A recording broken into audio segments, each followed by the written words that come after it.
Hello and welcome to Raven's Arcana. I am Raven, and today we're going to dive into and dissect the Wheel of Fortune tarot card. So number 10 in the Major Arcana.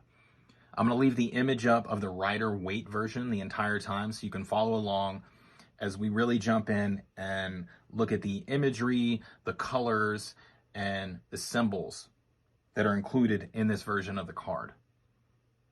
Now, before we do that, we know that the Wheel of Fortune is going to represent karma. It's going to represent destiny. It's going to represent beginnings and endings and cycles. It is also governed by the planet Jupiter. So Jupiter is going to have the energy of growth, expansion, higher learning, luck, and travel. Now, as we get into the imagery, we're going to focus on the wheel first. And if we're looking at it, it has an innermost circle, a middle circle, and an outer circle. If we're looking at the middle circle, we see alchemical symbols to the north, to the east, to the south, and to the west.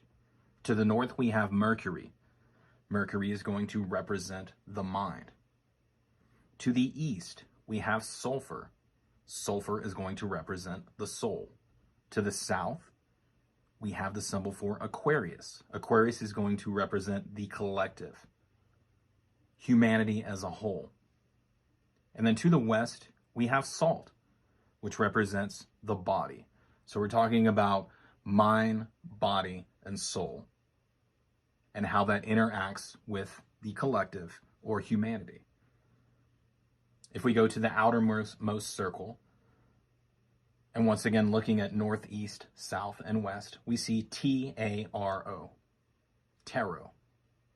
That is going to represent our life's journey, what we came here to do in this physical existence. So the tarot deck, the tarot journey. If we look at it counterclockwise, starting with the T, T-O-R-A, it's going to represent Torah, or the Torah. The book of knowledge, the ultimate rules, guidance of the divine. And if we start from the southernmost point with R-O-T-A, we have Rota, which is going to represent the wheel. And we also have Hebrew lettering, also in the outermost circle. And so that is translated as Yod-He, Vav-He. Please excuse my pronunciation. But Yod-He, Vav-He is going to represent Yahweh, the true name of the divine, or the true name of God. So this is divine wisdom, divine knowledge, divine rules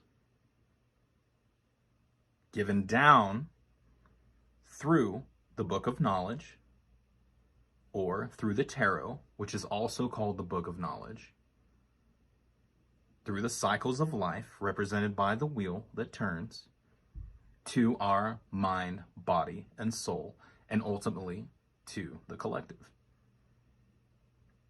Now, if we're starting at the bottom left corner, we see the figure of a bull. The bull is going to represent Taurus. Now, all three of these figures in each one of the corners are going to represent one, an element, and two, one of the fixed signs of the zodiac. So getting back to the bull, we know that Taurus is all about earth. It is the earth element. It is the physical realm. We also know that all these figures are in yellow. We'll talk a little bit about what yellow means. It is positivity, it is consciousness. It is light, it is illumination. So we are becoming illuminated. These figures are becoming illuminated as they read the book of life. They're in touch with consciousness. They are acting in a positive manner. And with Taurus, we know that's all about resources, the physical realm. A positive aspect of that could be gathering resources to fulfill your primal needs: food, clothing, shelter. You can surround yourself with nice things, but the negative aspect of that is going to be materialism. We want to shy away from that. If we're moving to the bottom right-hand corner, we see the lion that represents Leo. Now, Leo is going to be that energy of creativity. It is also going to represent the element of fire. So a positive aspect, obviously, is going to be your creativity, what you put out into the world. And a negative aspect of that is that you can be destructive. So you can take actions that are destructive instead of creative. Once again, we want to be illuminated, aware of consciousness, aware of how we affect the collective and humanity as a whole. And we want to do that in a positive manner. Moving up to the top right-hand corner, we have the eagle, which is going to represent Scorpio.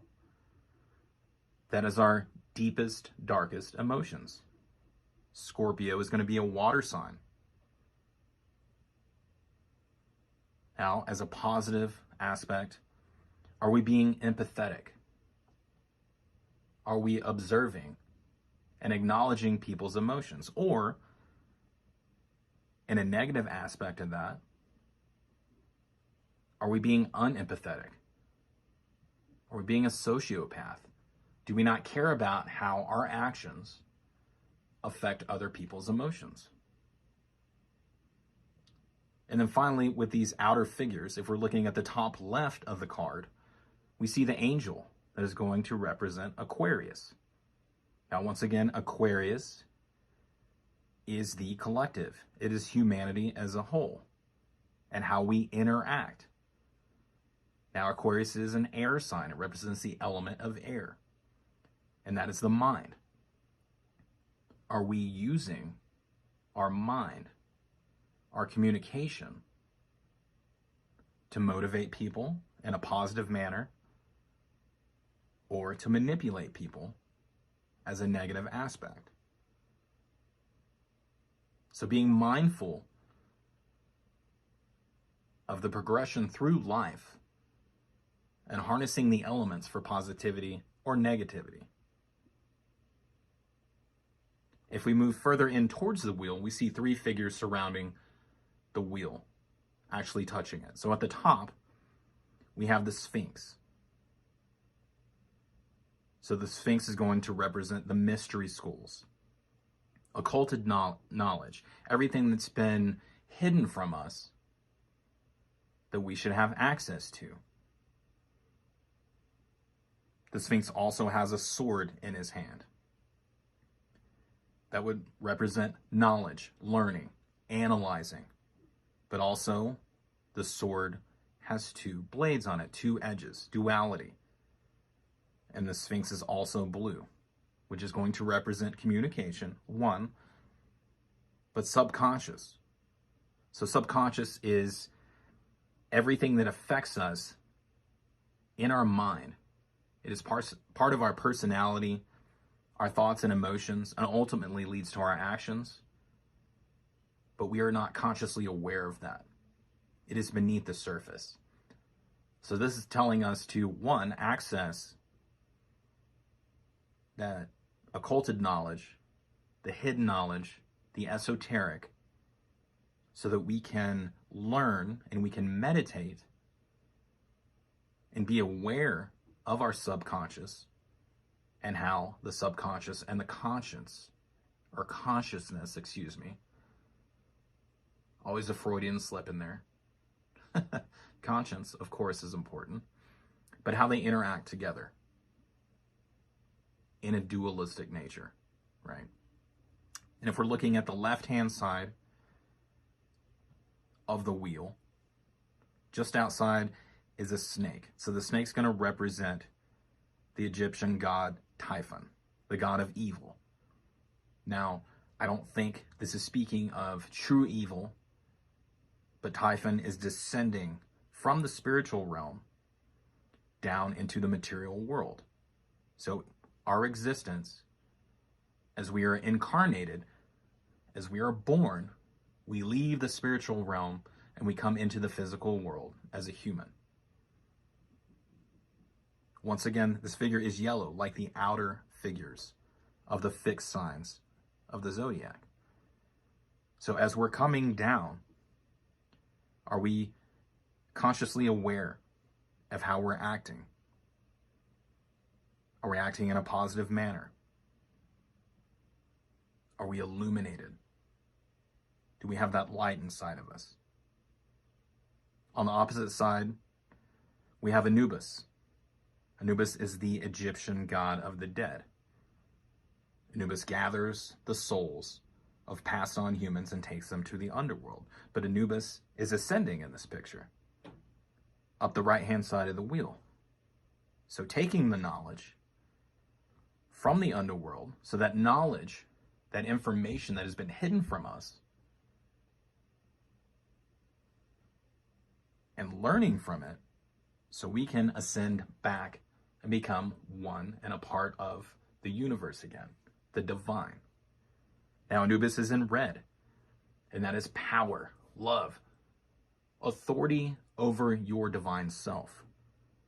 Have we used everything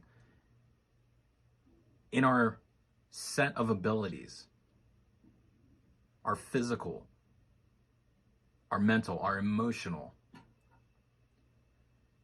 our creative self in a loving manner? Have we had authority over ourselves? Did we use the power we were given by the divine to continue down this path, complete it, and ascend back into spiritual collective? Now, if we're talking about the color blue as well, we also see the background is blue. So this is talking about communication. This card is communicating to us. The subconscious is in the back. It is behind the clouds. It's behind everything. So being mindful of your subconscious, that which you are not aware of, unless you are meditating, unless you're getting in touch with that. In front of that, we have the clouds. Now, all four of the fixed signs, the figures in the corners, are in front of the clouds. That is the veil lifting, meaning you have access to all of this information, all of this divine information that has been hidden from you, that has been occulted. Also, if we're looking at the figures, just for a second, and I'm going to put up an astrology wheel so you understand what I'm trying to explain. One, before I do that, bottom left, you see Taurus, the bull. Bottom right, you see Leo, the lion. Top right, you see the eagle, Scorpio. And once again, top left, you see Aquarius, the angel. Now I'm going to put up, like I said, an image of the astrology wheel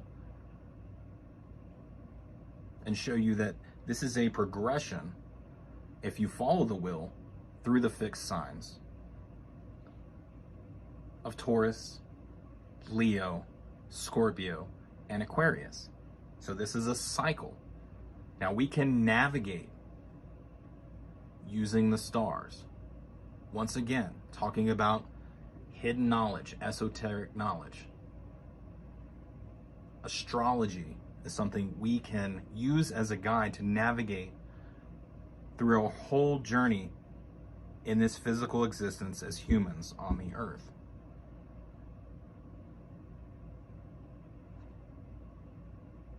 Another thing about the wheel is that we see it's orange. So orange is going to be energy. It is going to be creativity. Now, when we talk about karma, destiny, Those are two separate things, right? So destiny, people tend to think that you're on a path. This path is written, we'll say, since we just talked about astrology, in the signs for you. You cannot veer off this path. Now, you have a certain path, but we do have free will. We have choice. And free will and choice affects karma. So you can have multiple branches of that path, even though your life lessons are going to be on the straight and narrow. So if you're meant to learn a certain lesson, you're going to learn it regardless. You just might get there a different way. So we can create little bits of that path and little jogs, having experiences, but making sure we're doing that as we acknowledge how karma works. And getting back to positivity and, negativity, we want to create as much positive karma as possible. We don't want negative karma because we could possibly pass that on to someone else down the line. Another thing is that the wheel, while it is fixed in the center of the card, we know that we could read tarot clockwise or Torah counterclockwise. So once again, referencing astrology, there is progression, there is regression. We talk about retrograde. So this wheel, while it is fixed, the axle is not. It can spin both ways.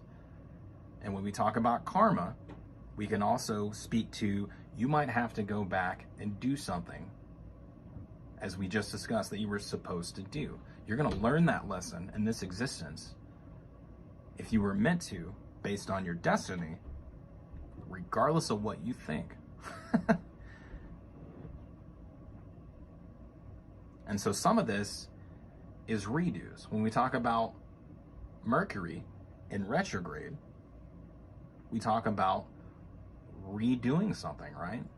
And then when it stations and goes direct, then we can continue on our path. And lastly, I'll mention that the Wheel of Fortune, number 10, that is a completion number. So we are here. This is our destiny to complete this journey. Now, once again, you have free will. You have free will to ignore esoteric information, to ignore the mystery schools, to ignore the elements, to ignore the signs, the stars. And we could talk about this card for probably at least a whole day and get into different aspects and meanings of the 4 fixed signs, of the Sphinx, of the ancient Egyptian knowledge, and really dive deep into these gods. But this is a message, when this card comes up, to pay attention, access your consciousness, balance that with your subconscious. Gain that higher knowledge, to grow, to expand, travel. And by travel, I mean go out and meet different kinds of people. Go see different things. And I'm aware all of us can't afford to travel around the world. But you can travel with your mind. You can travel with video. And have experiences that are different than yours.